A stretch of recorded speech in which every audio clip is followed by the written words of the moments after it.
morning everyone. Ayan na po yung finished product ng ating pinapagawa na electric water pump.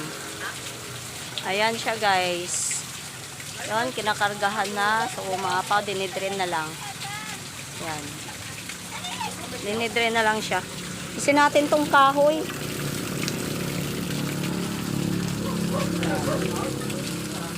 Dinidrain na lang siya guys. Ayan.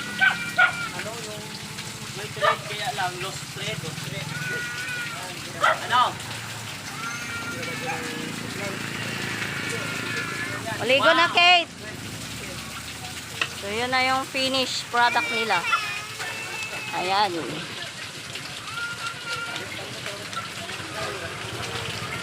Lakas.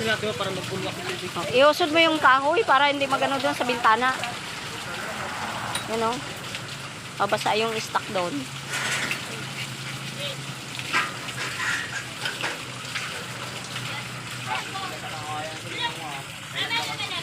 Ayan, hinugasan na yan ng chlorine at saka ayan, hinugasan na yan ng chlorine at saka powder.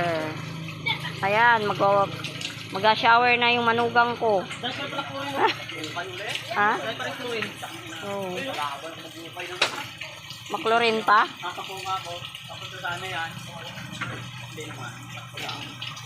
Ginagalitan pa ako ng amo. Daw baritahin. Baritahin mo nga. Bilisan mo. Tapang talaga yung taong yan. Oh, kalaki-laki eh. Sobra tapang. Grabe. Ayan na guys. Kung gusto nyong magpagawa din ng ganyan, PM lang kayo sa akin. Andito yung tagagawa. Oh, ayan. O kuya, kaway-kaway.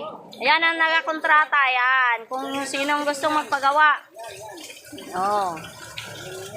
Oh, ano lang daw ang kontrata niyan? 15 mil. 20,000. Kung gusto nyo tumawad, 15,000. Grabe. Ang laki agad ha. Oh, lalo na yan, oh. Yan. Yan, naglalakad na yung malaking tao. Yan. Talagang. 2,000 lang yan. Ano? 2,000 lang yung kontrata niyan. PM lang kayo sa akin. PM lang kayo. Ayan na, nagsa-shower na siya. Sahod ka dyan, sa gitna.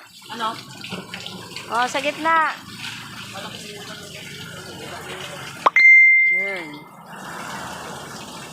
Ayan na yung finished product nila. Tapos na yung pinapagawa. 5 days din nilang inaayos yan.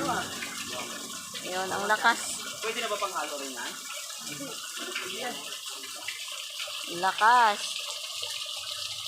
Ayan na siya. Ayan. So, malaki talaga ang gastos pag pagpapagawa ng ganyan. So, abot talaga ng kulang 20. Ayan. Bye!